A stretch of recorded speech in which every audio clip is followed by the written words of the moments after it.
Hello everyone, I hope all of you are doing well. If you use the internet in some form or the other, then I'm pretty sure you would have heard of cryptocurrencies. Cryptocurrencies such as Bitcoin and Ethereum are gaining so much of popularity.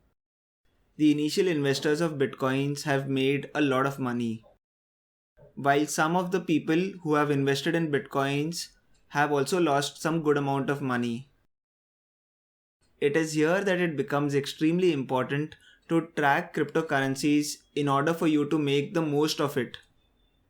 So, I created a small web application using Python and Streamlit that can help you track different cryptocurrencies. So, without wasting any further time, let's kickstart the video. But hey, a sub to the channel would be really motivating. So this is a very minimal version of the interface that I've created. This part of the video, I'll focus on the interface and how you can utilize it. In the next part of the code, I'll show you the implementation of this interface.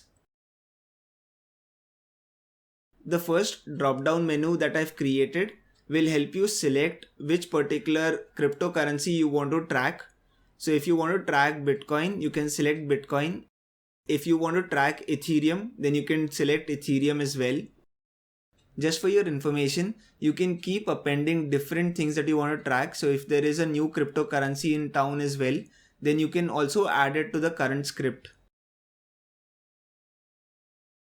So the next option that the interface provides is the start date option. So let me go forward and select 1st of March 2021. The second option that we have is the end date option. So let me go forward and select the end date as 26th of March. The library that I'm using under the hood gives me an opportunity to specify the interval of data that I want to extract. So I have options such as 1 minute, 2 minute, 5 minute, 15 minute, 60 minutes and so on and so forth. So I can catch hold of data at different frequency levels as well.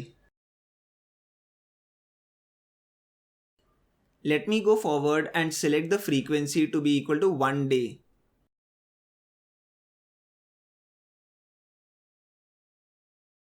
The final option that I have in place is what particular value do I want to track. So do I want to track Bitcoin's open value, the high value or the low value or the closing value. I also have the option of selecting the volume of that particular cryptocurrency.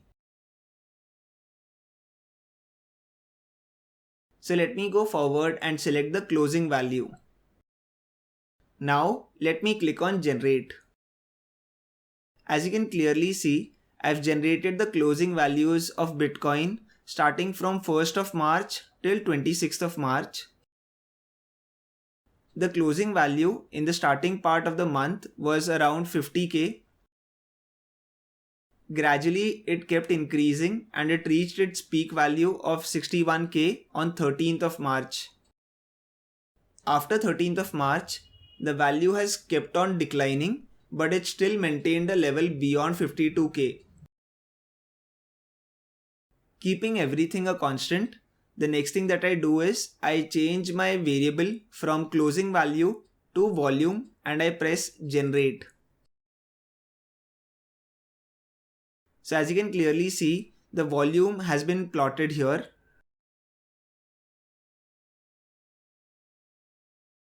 Let me now move on to the next exercise where I'll again select the value to be equal to the closing value and I'll change my cryptocurrency from Bitcoin to Ethereum. So let me go forward and do that.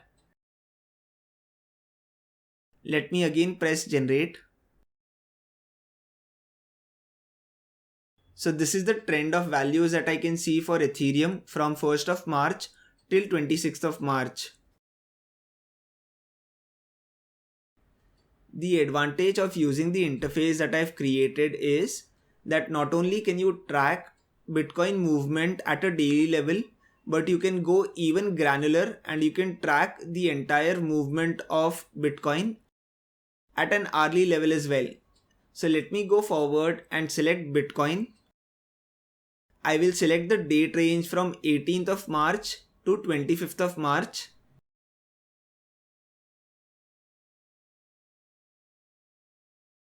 I will select the data interval to be 60 minutes.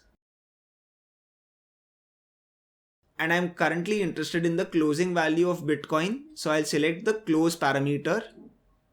I'll go forward and press generate. So as you can clearly see, there is a clear decline that I can see with respect to Bitcoin prices, which are captured at an hourly level.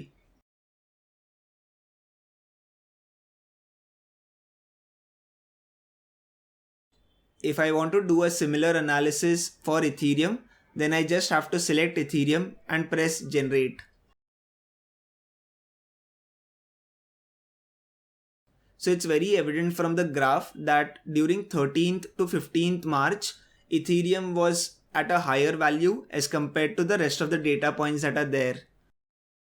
So this essentially is a small interface that I created that can help you track Bitcoin prices as well as Ethereum prices.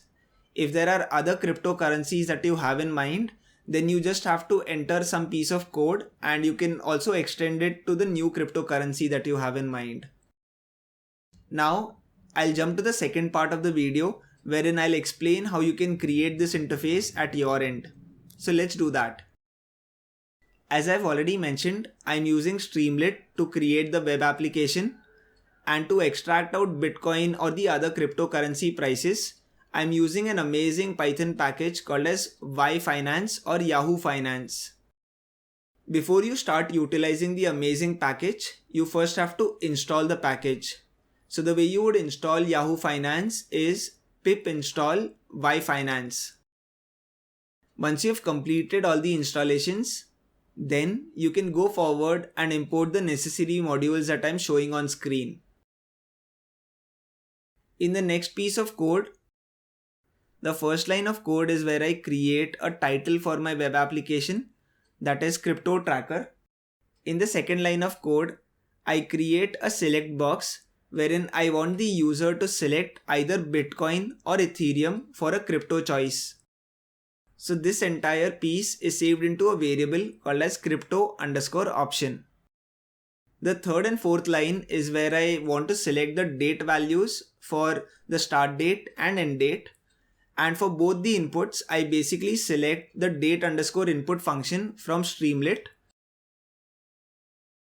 In the next piece of code, I create a select box wherein the user will get to choose the data interval, whether he wants to track the cryptocurrency prices at a minute level, at an hour level, at a daily level, or at a weekly level, and so on and so forth.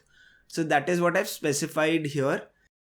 And I'm essentially saving this entire select box into a variable called as data_interval. The second line of code is where I kind of initiate the mapping that I've created. So I've already created a dictionary that maps the exact cryptocurrency name to the name that is required by Yahoo Finance. So this essentially is the mapping piece of code. The third line of code is essentially where I create a variable called as data_crypto, wherein I call the ticker function from the Yahoo Finance library and I pass in the exact cryptocurrency that I want to track. So if I want to track Bitcoin, I'll have a particular name for that. So that is what I'm using here. The last piece of code is where I create a variable called as value_selector. Again, this is a select box which contains values such as open, high, low, close, and volume. So essentially whatever I want to track, do I want to track the opening value, the closing value, or the volume of Bitcoin prices? All of that can be selected through this select box. The final piece of the puzzle is where I create a generate button. So as soon as the user presses the generate button, all the data is extracted basis the input values, that is the start date, the end date, the interval data, and the cryptocurrency which the end user wants to utilize or download. Once all the data has been captured into a variable called as crypto_hist, then I basically make use of Plotly to create a line chart by passing in the X values and Y values. Finally, I want to display that Plotly chart in Streamlit, which is where I call the Plotly_chart function from Streamlit. and I pass in the figure that I have just generated. So this is all that there is in terms of code that I've created for creating this amazing web application that you can utilize to track Bitcoin prices. I hope you enjoyed this small video that I had in mind. I can only pray that you start utilizing this amazing interface that I've created and you become much more rich by investing in Bitcoin and other cryptocurrencies at the right point of time. Thank you so much for watching this video.